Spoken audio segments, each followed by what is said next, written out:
Welcome, ladies and gentlemen, back to another Pike on Air. My name is Pike. I will be your guide into this beautiful human being that I have on to bring us back for the next split coming over to the LCO and ODT. His name is Styled. He won the LCO Split 1. He's feeling absolutely fantastic as one of the coaches there. Let's introduce him and get him on board. Mate, welcome to the show again, actually. How are you? Yes, thank you. I'm good. How are you? I'm very good. I'm very good. How are you going, man? Let's break it down. Just for everyone at home, I think the last time I had you on for one of these may have been with my other podcast, but I think this is the new one. Yeah. So tell the viewers, tell us about yourself. Yeah, I've been really good, I think. Since I came back from Melbourne, I've been I felt really proud of the achievement to win LCO. Mm-hmm. I still think about it, almost every day in some way. It comes up at some stage of the day, regarding what I'm thinking about whether I'm thinking about my future or I'm just reliving the memory in my head, just thinking of good times, really. What have you been up to outside of all that? So post LCO Dreamhack, which we'll definitely talk about. How's your day to day been like now? You've been playing some solo queue. You've been vibing with the boys. I've been playing a bit of solo queue, mainly spending time with my friends. Doing some IRL things, focusing more on other things, I guess, besides just the game. I've just been in contact with people as well because, as far as I'm aware, the split begins it's not too far away now. So I've been in contact with players and stuff and see what I can do for next split. And yeah, Awesome. just potential opportunities. Ooh, so are we going to be hearing potentially some spoilers for your team tonight? Is that what I'm hearing? Yeah, I mean, nothing is concrete. Everything is just in talks, so we will see. But yeah, you should definitely expect some changes, not from Ground ZAero, but from other teams. Yeah. Especially, they'll be looking to change the rosters. For Yeah, sure. true. Yeah, I know there was a couple already roster changes and stuff, but we'll get into that later. I want to talk about you, of course. You're my guest on the show. I want to talk a bit more about you. So let's talk a little bit more about Dreamhack, right? We had Dreamhack, we had the LCO finals. I was there with you, and so it was actually just really great to meet you as well. That was getting all the boys together. It was a lot of fun, right? It was. Walk me through where your sort of head was at with the event and winning. Walk us through that day. How did you feel? I woke up quite early that day. We had to do tech check, if you remember. I do remember that. We get up at 9. Well, we had to get up way earlier. I got up 7:30, so I slept not that late the night before. I was in a way, I was nervous, but I was confident because I knew that coming into it, I think our team was favorite. Throughout the day, I just felt like I could see that the players were somewhat confident. They seemed quite relaxed in a way, they didn't seem very nervous. And I just knew that if we play how we normally play, I think we would just win. So I was just confident. And as the day went past, we just had a conversation before the game started as to what we want to draft and what the game plan will be. And then it was actually really chill. It wasn't too stressful or anything. That's good, because I remember so that audio test and the tech test and all that sort of stuff, you were there for maybe half an hour, just put your gear down, and then they were like, yep, you guys are good. And I remember standing on stage with you guys when that happened, and I was just like, that's all they have to do, man. I'm so jealous. Because then afterwards, when you guys all left, we had our tech rehearsal. And that went for a bit longer. We were there right up until the doors opened. Because I'll be honest with everyone, I fucked up my section of the whole thing. Because I went in with a different plan, right? I was hoping to introduce the team separately. So I was going to do Ground ZAero as one. And then Antic as one. And then that would be cool. It would have been cool, right? It's sort of I would have preferred that. And then they were like, I don't know. So they're going to be standing behind. It's happening together. I'm like, shit, okay, I have to flip my script. I literally read my script almost identically, but I just changed like the inflection so it worked. Yeah. And they were just like, "That's great, Pike. Well done." I'm like, "Man, what the fuck did I just do?" But tell me about the actual finals themselves. So you said you weren't feeling too nervous. You were feeling pretty good. Yeah. Walk us through like the first, second, third game. Like, because you guys went out with a 3-1. So you lost that one game. I think it was the third game, I believe, or second game. We lost the third game. So we were 2-0 up, and then we lost the third one. How'd that we feel? were up. It was actually funny, a bit of a funny story, really, because we were really confident. Like, we were really ahead in game 3. Like, we were really ahead, and then we threw, right? Yeah. So me and Ash thought, like, if it goes up to 0, or like, and Jujo, which is our sub, we thought, okay, like, if it goes up to 0 and we're winning, like, we'll go to the crowd, and because we were backstage, right? Yeah. And because you're backstage, like, you're not with the crowd and stuff, you're thinking about the game, like, you're already thinking about what you can do next, or what you can say to the players. We were there in the crowd, and then we ended up throwing. So we thought, like, the game was just, like, over. So we went there to, like, watch the game from the crowd, just, like, feel the atmosphere and stuff, because in a way I didn't want to, like, miss that experience. Yeah. So then we end up throwing, and then we have to come back. We have to go back to the backstage room, or where we are, like, our practice room, where we have our meetings and stuff. And then, yeah, like, it was okay. Like, some players felt a bit annoyed, a bit tilted, I would say, after losing that game, because, like, there was a lot of, I guess, they weren't aligned, they were not on the same page, so they were, like, a bit frustrated over that. I just told them that it was fine. Like, we were just stomping them, like, in every way. If we just keep playing the way we're doing, and just relax, then we would just win, because I felt like we were just the better team on the day. Yeah. So, yeah, I was just telling them just relax, and when you feel like we have a lead, you don't have to feel so pressured to completely just stomp them, like, in 20 minutes. Like, you can just play out the game in a textbook way, and, like, because you've generated such a lead, like, you can just do things slowly and then try to avoid mistakes, and then just 100%. close out the game clean. Yeah. I think you guys did a very good job, like, regardless of that. Like, you couldn't really see the pressure on you guys. You could see it on Antic though, right? Like, they were sort of sweating a little bit, but I could see, because I was in the crowd too, because that's the only time we could watch, because we didn't have computers. Did you guys have working screens?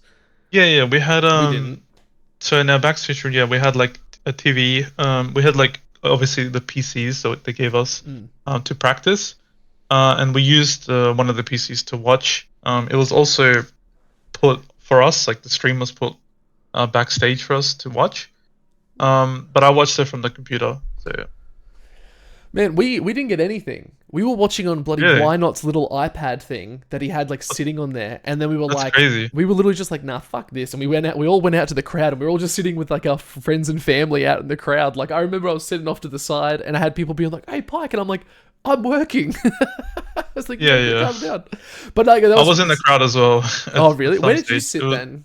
Did you sit up on, like, the bleachers, or did you sit in, like, the actual base of it? Yeah, we sat at the bottom, because what happens is, like, so you come for backstage, and then you end up walking through, like, the corridor. That there's, like, a corridor, like, a tunnel thing that leads you to the stage from the back. You know what, like, the makeup room is that you were in? Yeah. Yeah, like, you walk straight from there. There's, like, a path into the arena from, like, behind it. So we went around there, and it was really close to the stage. Yeah. So to give the viewers, like, a bit of, like, a mental visualization, you'd walk out of this room. On the left and right of either side was literally Antic and Ground ZAero's, like, little quarters. They were playing against each other almost, like, across the room from each other. You walk down the corridor, and there was always someone sitting there. There was always, like, a guard, because they were like, nah, Pike's shady. He's going to do something real weird. So there was always someone sitting there watching, and then you turn right, then an instant turn left. You walk up, takes you basically directly to the stage, and that's where, like, the makeup lady was, and she was really nice. She also scared me a little bit. She was like, "We doing anything with your hair?" And I'm like, "Do we have to?" She's like, "Yeah, you look kind of shit." I was like, "Great, all right, well, let's do something with my hair then." That's pretty funny. Did she actually say that? Yeah, she did. was What like, the okay. fuck? And then she did it, and I was just like, oh, it does look better. She's like, yeah. And I'm like, thanks, I guess. Just shatter my confidence before I go on stage for the first time. But I want to talk about the games as well. We sort of touched on that third game and how you guys took that 1L, but you still got the dub with the 3. Did you have any like key strategies or approaches to that you implemented for your team for such a high stakes event? Like, did you have a big game plan going in? Honestly, coming into it, the lack of practice from both teams was very minimal due to the fact that a lot of the other teams were not scrimming. So what the both teams ended up doing, which was we just created pickup teams. So we ended up creating teams or a mix of other LCO players from other teams. So it wasn't the best practice, and we couldn't consistently get them on a schedule to play. So because of that, we just felt like we came into it maybe with like 3 scrims or like 4 scrims since like Taiwan. Well, then actually no, not from Taiwan. We scrimmed for a period of time, like a month before the final, and then we felt like it was not productive because people were just like not seeing the game as competitive, like as in like the game was so far away and we were playing on a different patch. We didn't feel like the practice was like the practice was just not productive. And someone pointed out that it felt like we were not playing for anything. Like we were not actually playing to do anything. Yeah. So we didn't feel like they wanted to be there in a way. So we thought, okay, like we'll just scrim like 2 weeks before. We'll just wait for the new patch or the patch that we're playing on, and then that's when we practice. But then we couldn't really find many scrims, and a lot of the time we would just be talking about what this new lane swap thing was, right? So as you saw, right, and everyone coming into the series, we thought that we're going to lane swap, and they did lane swap. It makes sense for them to lane swap because of how they play, and yeah, like we just talked mainly about lane swaps. We talked about that as like that was like the main thing because we knew that coming into it, if we were just to play a standard game, we were pretty confident we would win. But if they were to throw anything at us, a curveball, it would be the lane swap, and we need to learn how to adapt to it. Because for example, in these games, if we didn't know how to adapt to it, it could have been really bad, right? Because they would have got a lead like straight away from the lane swap. If we didn't know how to play it. Yeah, it was funny because it was patch 14.5, I believe, is what we ended the season, the actual split on. And then you guys were playing on 14.8, which was MSI patch. So you had the full lane swap, you had everything. So it was almost like, what is it, maybe 4 or 6 weeks of like that downtime in between. So understandable that there was like scrims were a struggle. And again, teams as well, you know that all the teams start to rotate and look for new players pretty early on because players want to leave and rotate and all that jazz. So yeah, it would have been really difficult in that instance. But I think you guys played exceptionally. I think you did really well under the full circumstances. I think absolutely Schönfire really showed up and really put his knowledge to work. So I think absolutely MVP, blow him a kiss. So yeah, I think regardless, like you handled that, you navigated those waters really well. And I think that's a big testament to not only the coaching staff, yourself and Ash, but what your players were able to do. So hopefully we do see the same roster next split because it's a winning roster. Like we've seen that already. So we'll have to see how that's gonna look moving forward too. But I wanna talk a little bit again about the actual the games again, right? So we played all of Split all online. How did the lads find playing in like an offline experience? Because they was all LAN, so ping was faster. They had easy reaction times. How do you think they reacted and adapted to the atmosphere of Dreamhack?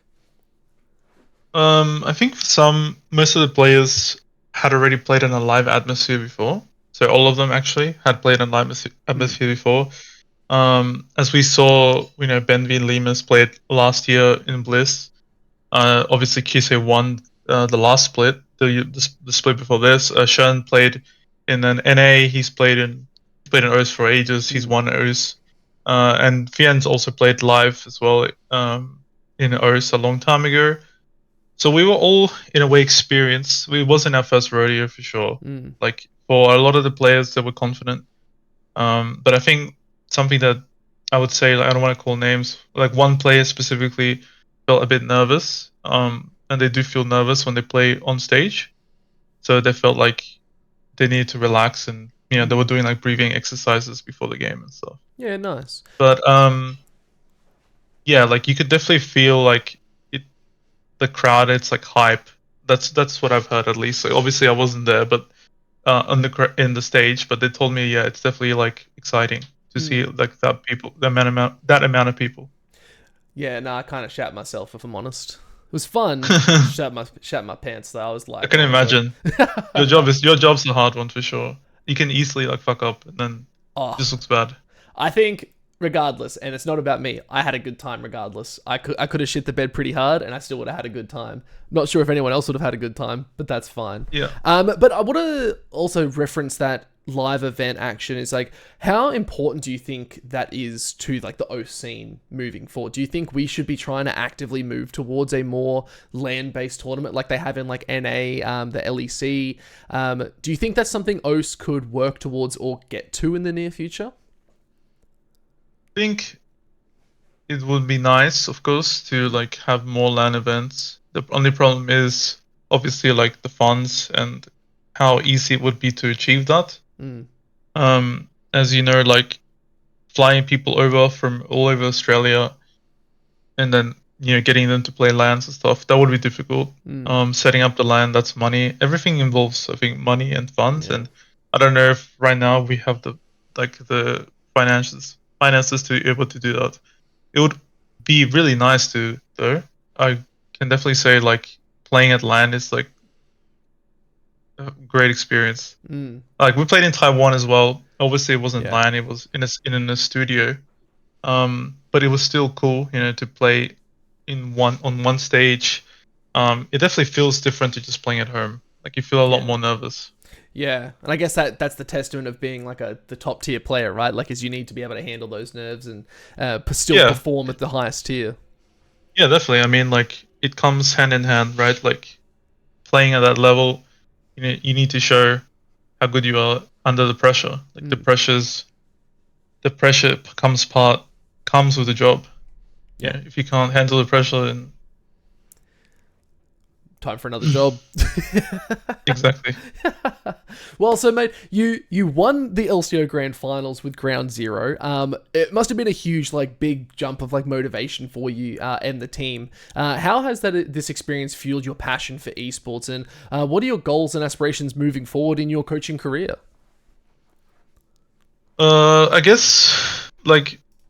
Can you repeat that one more time? Sorry, I kind of like zoned out a bit You're thinking right. about that It was a bit of last a one. long one. So after winning, what would you say? Do you have a new drive or a newfound sort of passion for esports again, for League of Legends? Is it giving you a boost of motivation to do bigger and better things?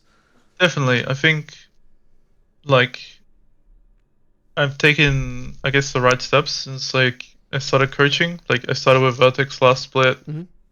We ended up, like being underdog, coming fourth, um, which was like an insane result if you look at it. Mm. Objectively, it's coming forward with a rookie roster in a team with a lot more finances and backing. Then yeah, it was good. Then the next step obviously was I wanted to join a top team this split, regardless of the money. I didn't care about like how much I got paid. I just wanted to be on a team where I could win, because I felt like there's no point being on a team that pays you, but then you don't actually achieve anything. Like you kind of just stuck there. So I just thought, okay, well, I don't mind not getting paid much as long as I can compete and like learn as much as possible. And that's what I did, and we ended up winning. So it felt great to take the right step. And obviously the next step would be to obviously to win again, right? Like I want to win again. It's not the only time I want to win. Like, and then the next thing would be obviously to look at overseas opportunities. So if I ever get good enough, but yeah, I've been like trying to learn from other people. Like, my team has taught me a lot about the game. As in the players are just generally very intelligent. Like, especially like Sean, Lemus, like they're incredibly intelligent about the game. Like they see it in a way that I never saw it. So it was good for my development to join this team, because I don't think there is any other team that has, even though they might not have the experience, they might have more experience. I just feel like they are a level above other players in terms of like their theory and like how they see the game and how they approach to win. Because I feel like what differentiates like the players on my team, in my opinion, at least from what I see, is that they want to win really bad. Like they are not here just to like for a paycheck, right? Like they actually really want to win O's. And obviously the paycheck's not big at all. Like it's O's, but like it's still like the priority is to win. They still feel really motivated, and like it's infectious to be in that environment, because like you kind of don't want to let other people down. If you're like in a team where everyone wants to win and you're not putting the same amount of effort, it just feels like you're just wasting their time, or you shouldn't be there. And that's such a big thing that I know I've talked about in the past in other interviews as well, especially for this split, and probably splits moving forward, is because of that huge pay, let's call it kerfuffle, where there isn't any money available. There's not much funding in, especially LOL esports, that it is all passion driving the scene right now. Like it is people who want to see it just be better.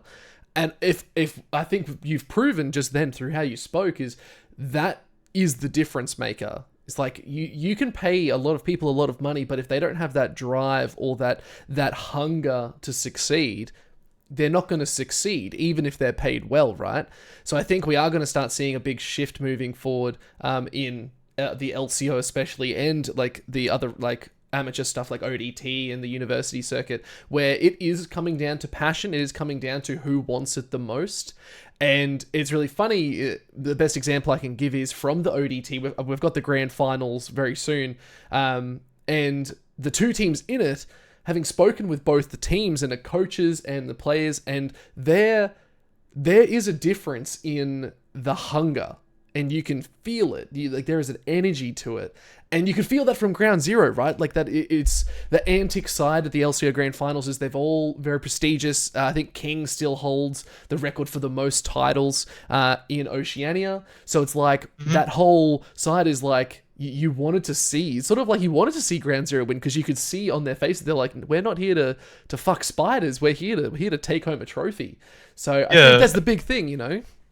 Yeah, and like I think to add to that, like one of the narratives that I feel like would really sell if like someone was to ask me like what the moral of the story is for the Ground ZAero, like I guess ride so far, is it's like a story of redemption, right? Like if like a journalist asked me like to summarize like how one word to split, is redemption. Because if you look at it from a historical standpoint, the Fian hasn't never won, but he was close to winning, and he was always hyped up as, you know, very, like I guess, he was very talented, but he never won, right? He never reached his full peak. Sean hasn't won for like 4 years. Yeah. He, like Kisei obviously is the only exception, but he has won multiple titles in the last few years. But then for Benvi and Lemus, they never won as well, and they lost I think Lemus lost twice, and then Ben lost once. Yeah. Against Chiefs. So it was like definitely a story of redemption for everyone. For Fian to prove himself after what happened in Mammoth, what happened in other teams, and for Sean, who hasn't won for a long time, and that disappointing split at PG, for Venvi, who obviously was replaced by Arkia on Bliss last year. Everyone had their own personal story of redemption, which definitely was like something that a lot of people didn't really think about, or never heard any of the casters or any of the broadcasts talk about it. But that definitely was like a crazy story. And if it was any other region, and those points we brought up, I think like it would be a really nice narrative to ride along. Yeah, 100%. No, I love that. I should have thought of that too. That's on me. But no, like that's great. Like it's great to see that. It's almost like you said, you don't really see that also in other regions too. Like, I guess maybe the only exception is maybe like the Gen G T1 sort of a back and forth fight where they're like on their 11th time, like trying to fight for this title, and Genji's taken it 4 times in a row. Like you don't see those sort of narratives build for teams, especially players. And I think LCK does it really exceptionally where they do that. Like, why shouldn't we start doing that here too? So I'm going to start using that. Thank you. I'm not part of the LCO yet. Fingers crossed. Yeah, hopefully. I will. You deserve to be there, for sure. Well, thanks, man. I appreciate that. But no, it's not even about that, though. You know, like, I'm doing this because we're here right now chatting because we both love OS. We want to make it succeed. That's the difference. Yeah, exactly. But reflecting on this split as we get to the next part, reflecting on this been the achievements with Ground ZAero, how has this journey influenced your personal growth, I would say, and development as a coach? You mentioned you'd love to go overseas. Is there anything in particular about that you'd love to do? Is there any region you'd like to go to as well? Obviously one where there is some financial stability, and I know there isn't financial stability in most regions.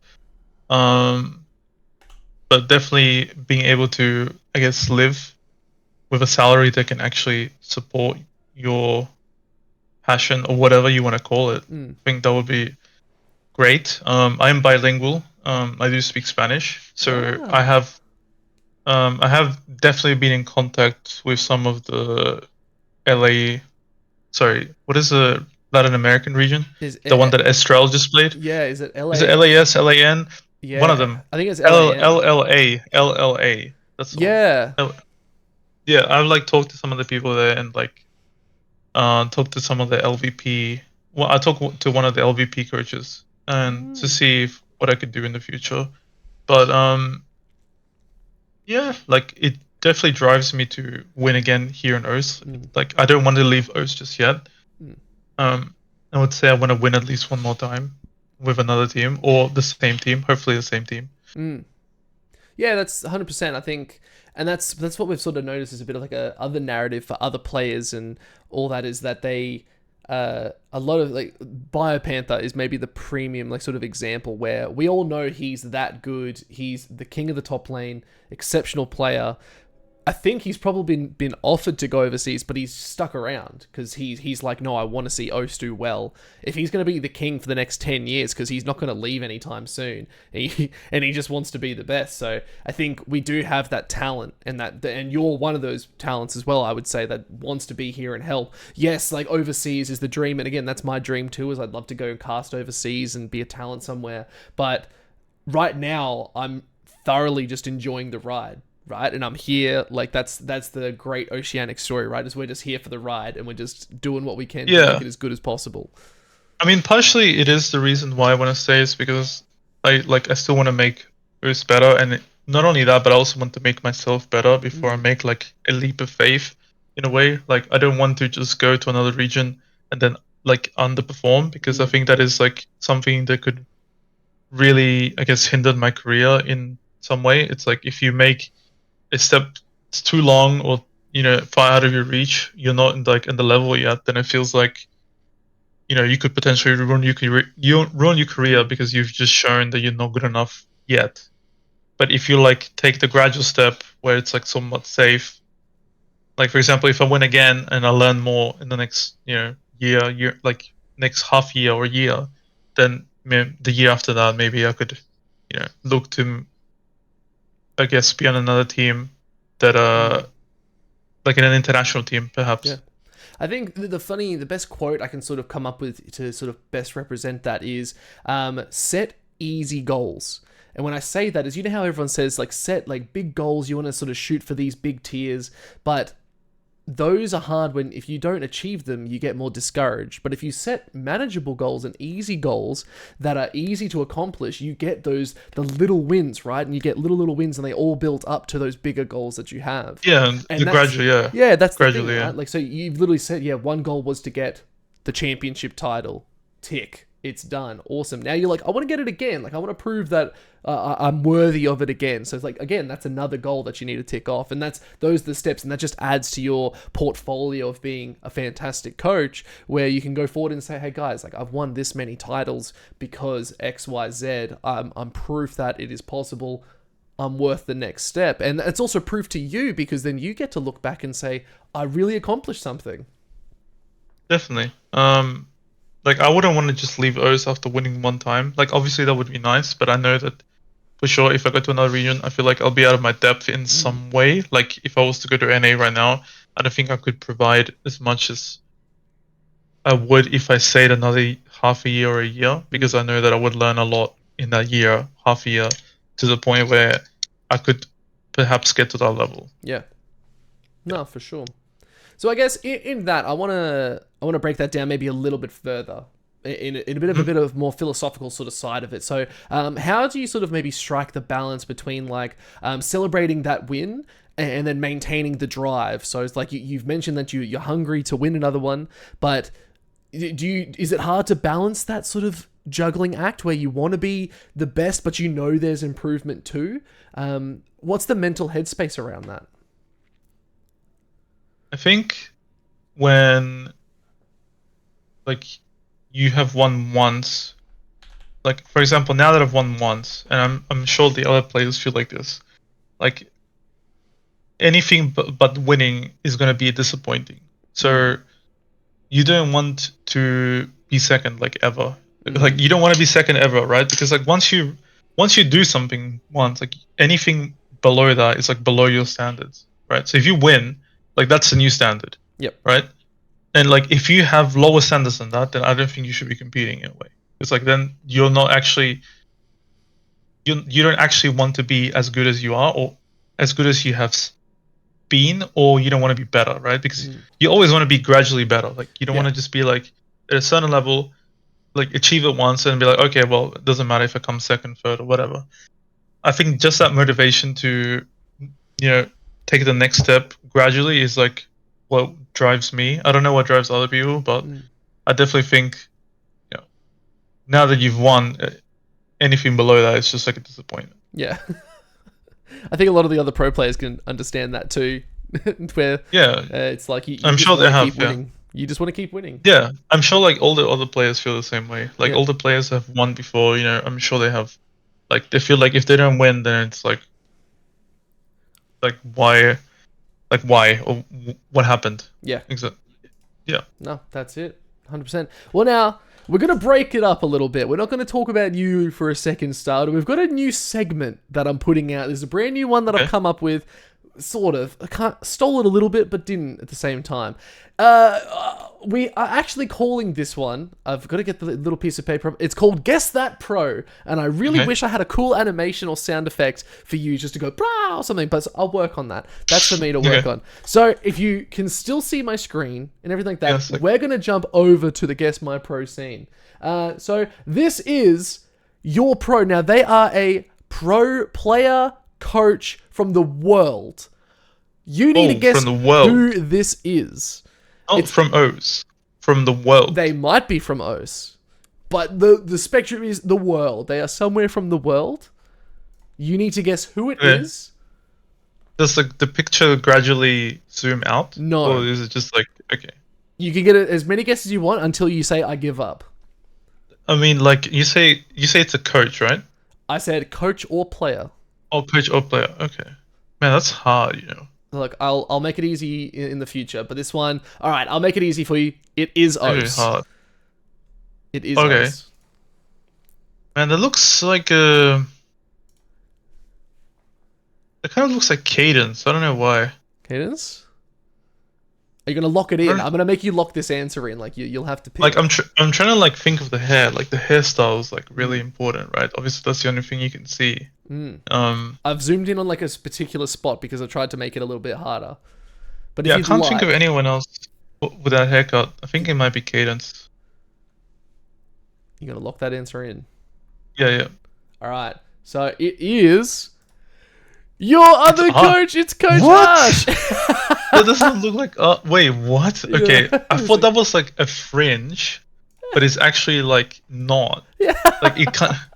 Like, how can I describe it? It just doesn't look like him at all. It doesn't. But I literally stole this off Twitter, and I thought that would just be the funniest way to introduce this segment as literally your coach that you coach with. He's gonna flame me for that for sure. I'm definitely gonna take this clip and just like send it to him and be like, hey, just so you know, That's Just a gonna be little funny heads as up. fuck. Yeah, he's gonna be like, I can wow. already tell it's gonna be so funny, this conversation. Well, I hope you can like already tell. that little segment. That was fun. I That like was fun. these little new things that I'm trying to add in. I'm gonna have a couple more games in the future, but I've got to actually build graphics and stuff for them. So that's a whole That's nother cool. I journey. like that. Well, let's get back to the full interview for you, as Yep. we can talk about now. I want to talk a little bit more about the future of OS and LCO. We've sort of talked about the financial side, and we've sort of broken the vault on that so many times on why we need more money and all that jazz. But I want to see more. What is your vision of what the best LCO could be? I'd love to hear like your thoughts of where we should get to. We've talked a little bit about that philosophy of goals, right? What would you like to see the LCO become? In a way, I've had this discussion a million times with a million people, right? So, in a way, of course, I would like it to be, first of all, successful. But obviously, that's like everyone wants that. But Yeah. how do we get there? Now, that's gonna be really hard because obviously people have attempted it many times, like twice, I guess, like with Yeah. both ESL and Riot. And I wouldn't really know exactly how, because I feel like League is one of those games that for viewers it's very hard for people to get into because it has like such a high skill floor. It's not something that you can just like watch casually from like if you've never watched it before. Like it just literally makes zero sense if you watched it for the first time. Yeah. If you watch CS:GO, for example, you could understand it in 5 minutes or 2 minutes if someone explains it to you. For League, you would have to explain someone what this does on, and you'd have to explain everything for like the whole match. Now that's like a bit tedious, right? And if you're watching it alone, then you're for sure doomed. But then I wouldn't really know how to make it so we get more viewers. I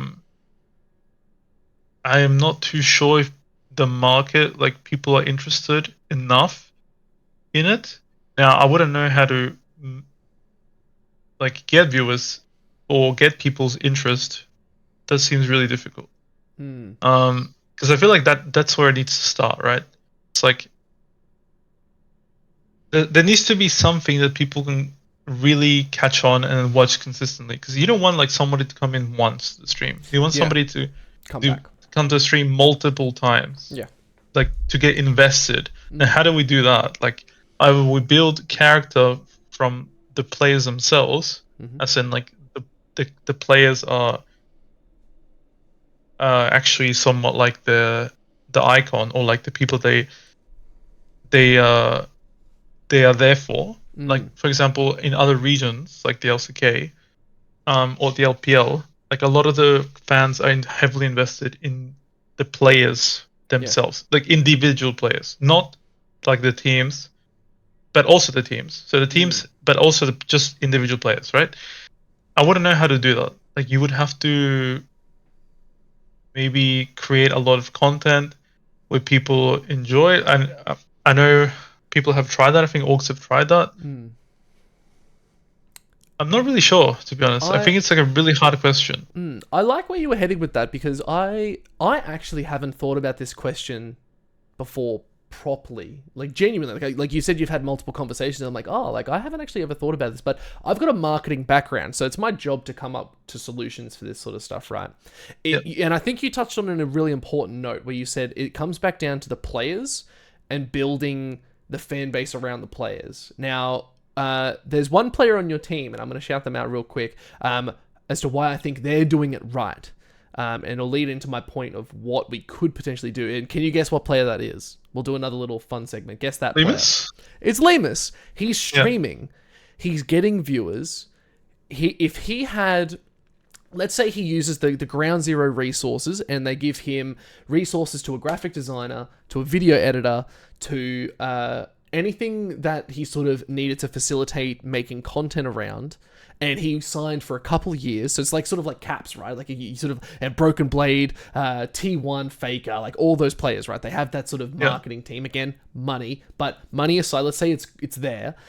If you had someone dedicated to streaming, interacting with the community, building fun interactive content, that is going to invest in enough people for that player. Now imagine that times 5, which is all 5 players, which I've pitched this to the other teams, being like, if you just got them to stream even 3 nights a week and just say, hey, maybe we can stream scrims. Yes, streaming scrims would be bad, but I'm seeing it from a purely content side of this is what it looks like to be a pro player, showing them that side of things.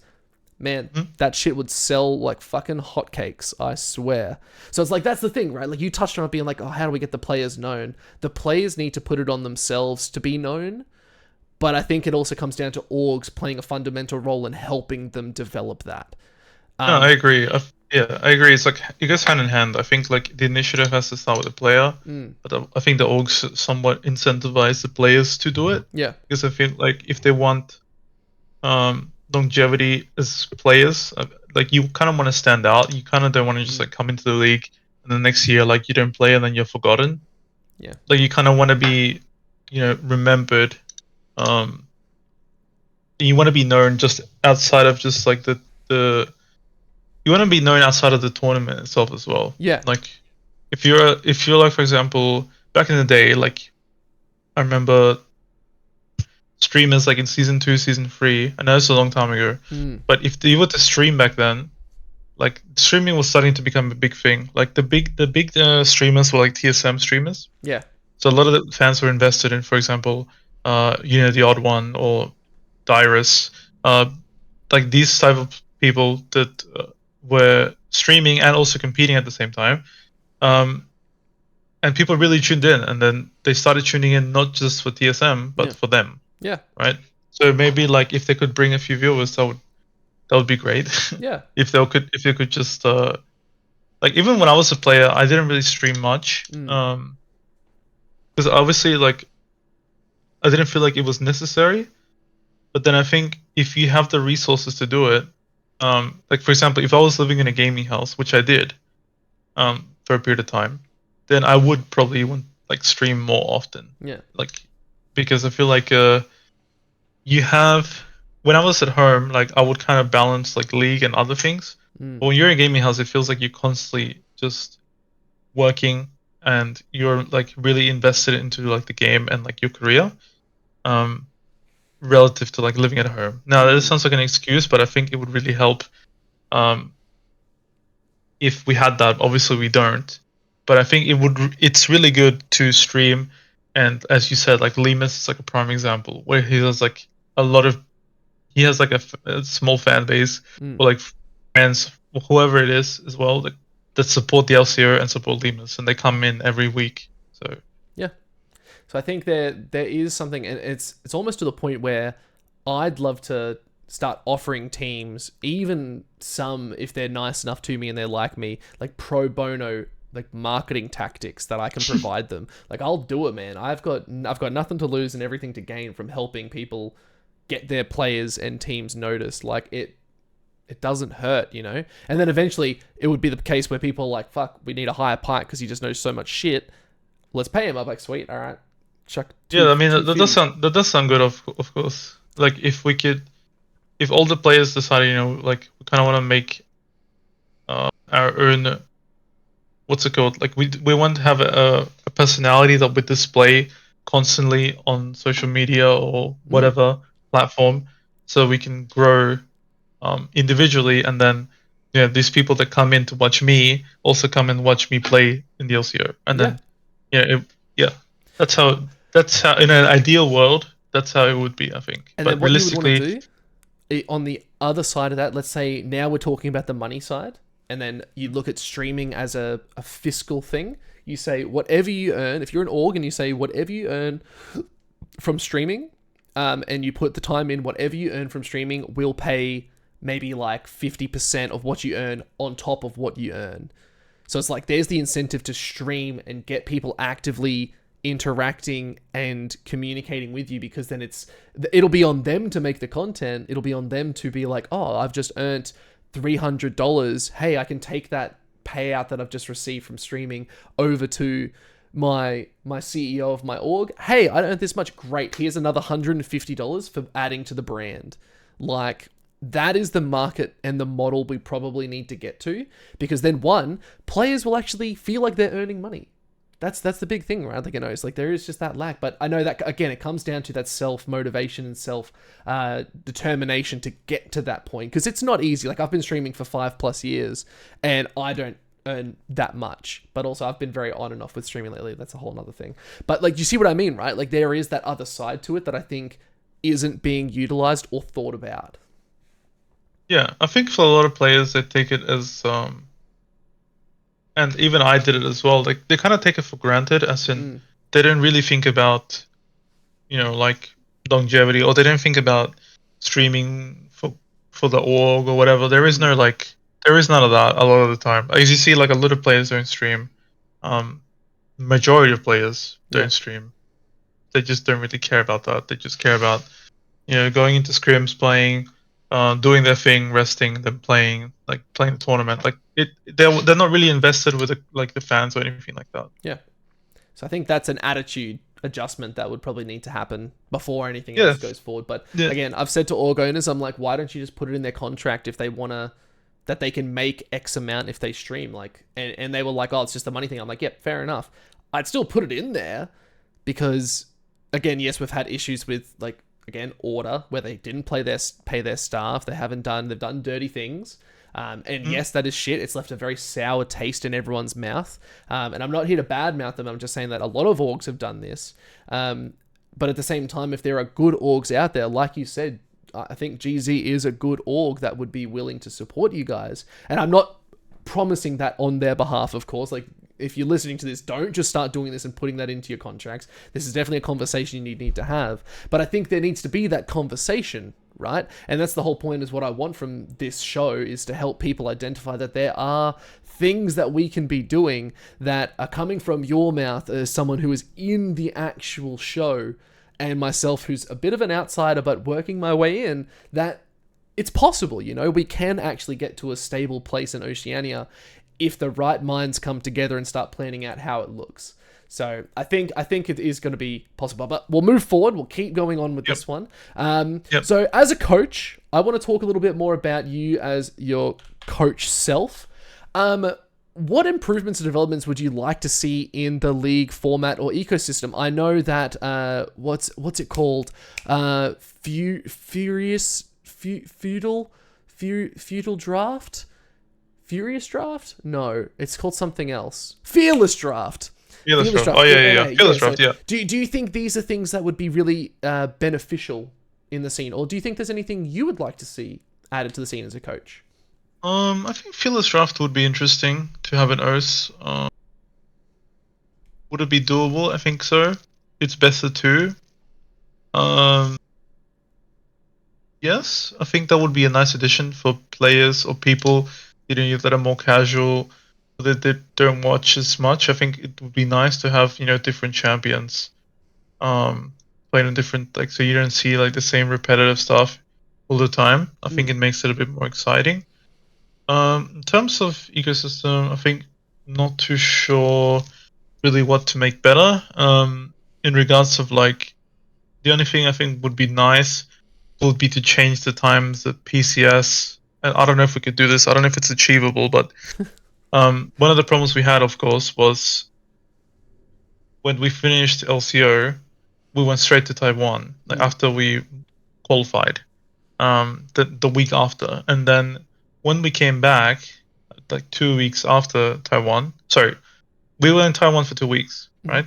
PCS. Yep. And after PCS, we came back, and there was no games for ages. The Dreamhack final was a month. Almost 2 months after we finished PCS. So the gap was massive. Now, I don't know what it's going to be like next split, right? But of course, there's not going to be Dreamhack.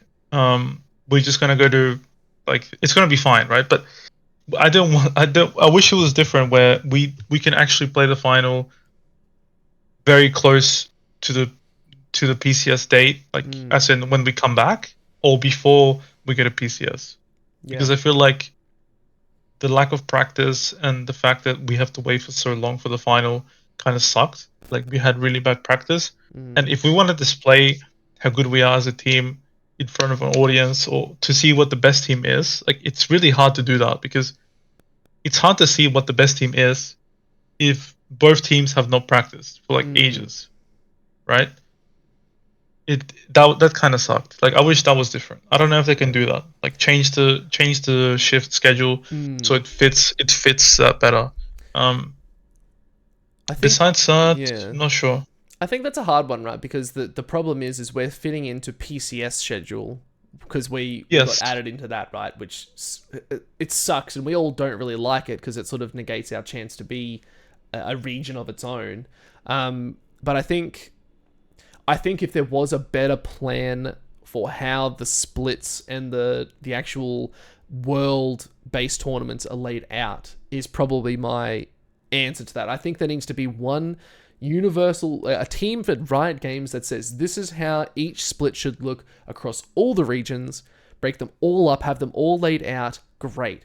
This is when they start, this is when it finishes, this is when this team goes over to PCS, this is when the LLA goes over in and does all these things, this is when NA is going to finish, this is when it's all going to be teed up, and this is when MSI starts, this is when World starts. I think having that laid out, and the fact that that probably hasn't been laid out properly, might be the reason OS is being left in the dust, because we get maybe 7 or 8 weeks, if that, of a split before we actually go through. Like, I think that's what we got for split 1, and it's just not enough time to establish your team, right? Like, you need 10 weeks, maybe minimum, to actually feel the difference, right? So I think that would be a big thing that I'd like to see on that note, is proper time management across the board so that no team is feeling unprepared. If that means we have to sacrifice maybe some regions that have longer splits, like LCK, how they have like literally best of 3s, but they have them over like 5 nights or something. Like if we had to sacrifice that and bring them back down to less games to facilitate that, I think that might need to be the call. But it comes down to these regions are so diverse and split. There's no communication, I could just assume. So it's like, how do you bring it all together? It's up to Riot to do that, but I don't know. I'm just a streamer / caster, just with dreams. Yeah, it's definitely difficult. I can imagine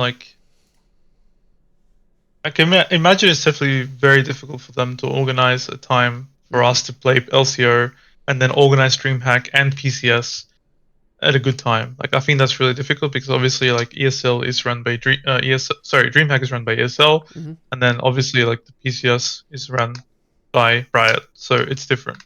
Yeah. To find a time that fits both, difficult. I'm not sure how they will do it. Yeah, that's okay. I guess we're just gonna be here to watch and find out, and just hope it turns out okay. Yeah.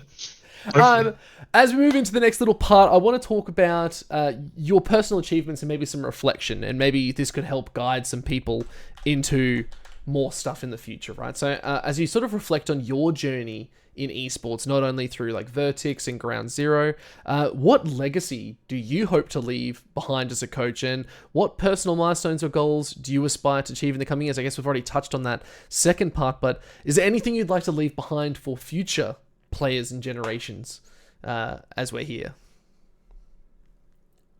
I think one thing that I would want to leave behind, obviously, is like show people, I guess, that I can show people that it's possible to obviously like, I mean, I haven't done it yet, but I would like to go overseas in some stage of my career. And I would like to show that it's possible just by working towards that goal. Because I think a lot of people now in Earth have this like mentality that it's very difficult or like it's not possible to achieve it. But I think, you know, I don't think we're that far off like NA, if I'm being honest.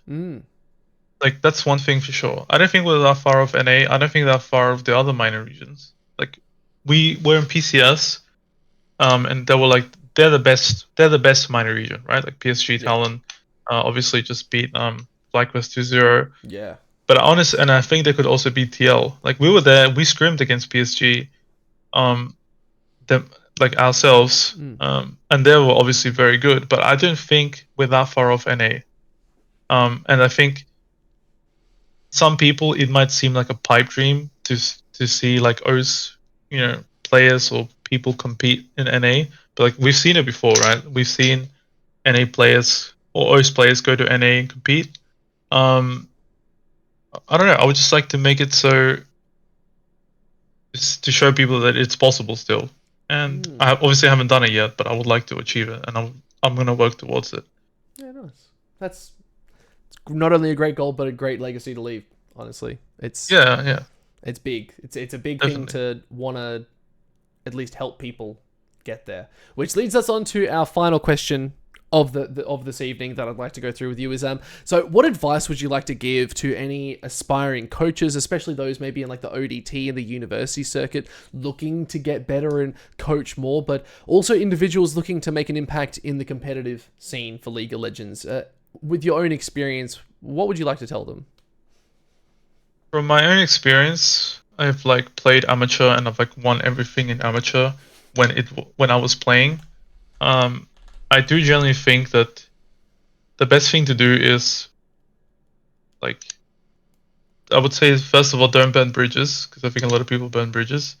But I think two would be to be very self-critical and don't make excuses as to like as to why you're failing.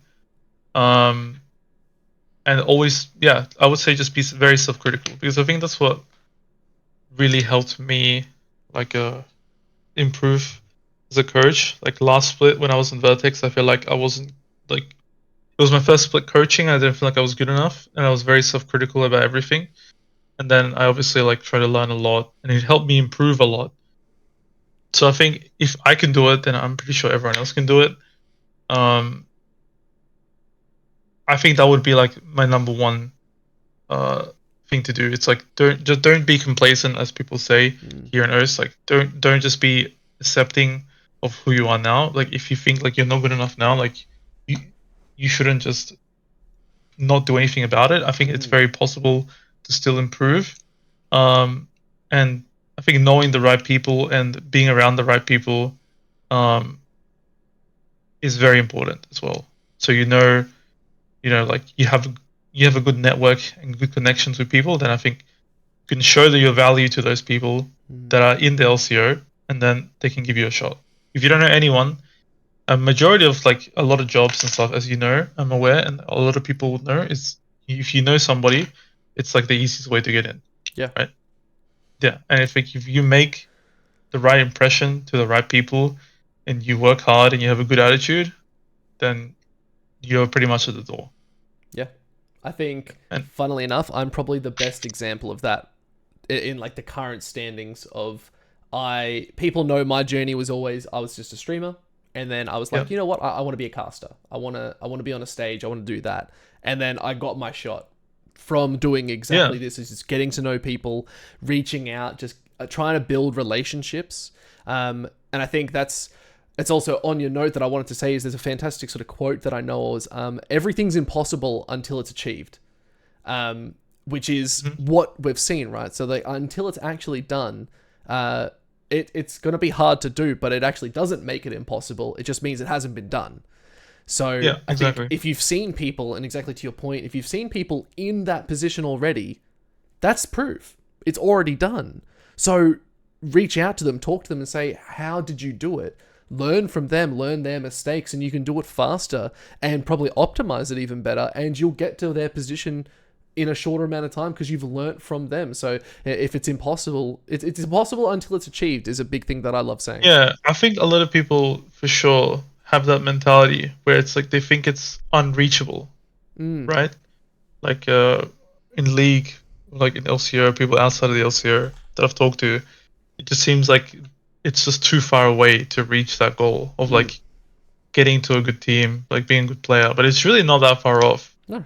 Like if you just need to be better than like the I guess it sounds weird, but you're at the very top percentile of what you do.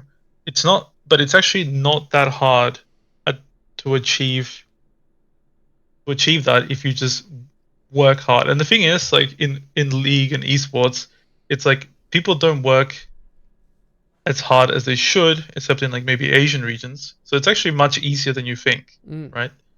Like you think, oh, this person's been around for so long, or like this player is better than me, but like if you just work the right amount, and you talk to the right people, and you learn, just be self-critical to the point where you're like, oh, I need to improve this and this and this, and actually work on it.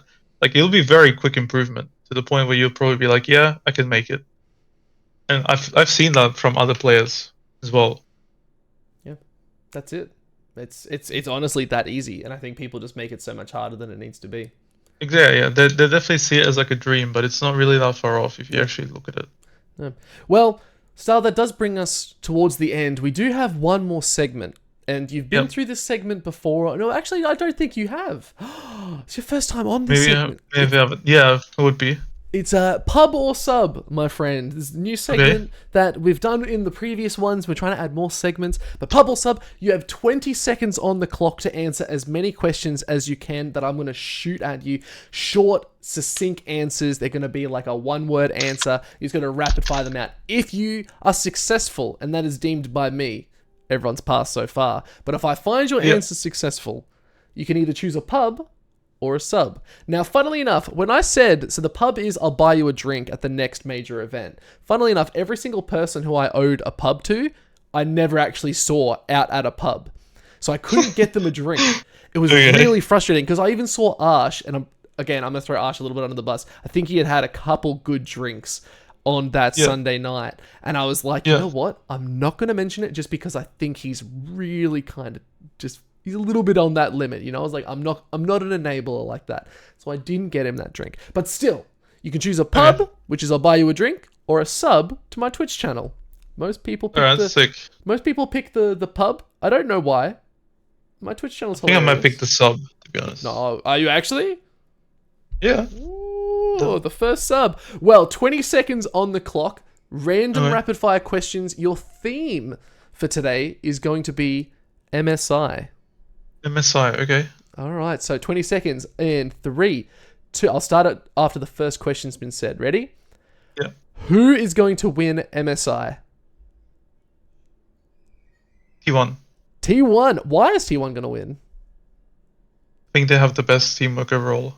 I think they have like the best support in the world. I still think the top is really good. I think the jungle is really good. They have like no weaknesses. Do you think they'll lose to Gen G though? I think in the international stage, Gen G hasn't been consistent enough still. So I think T1 will probably win just because they have that experience. All right. Well, your 20 seconds is up. Very good answers. You know what? I'm going to say congratulations. Pub or sub complete. You nailed it. I'm down for a sub. You're going to go for a sub. I'm down for a sub. I'm going to be streaming on the weekend. You'll need to pop in at some point, and the second I see you, I'm going to get you that sub. How's that sound? All right, sick. Thank you for that. Awesome. Well, thank you so much, Start. It's been an absolute joy to have you on this evening. Thank you. Guys, don't forget to hit that like, subscribe, and thank you for having me. Oh, you're welcome, man. Like, you've always been a joy to have. It's a blast. But until next time, guys, thank you for watching, and we'll see you on the next adventure.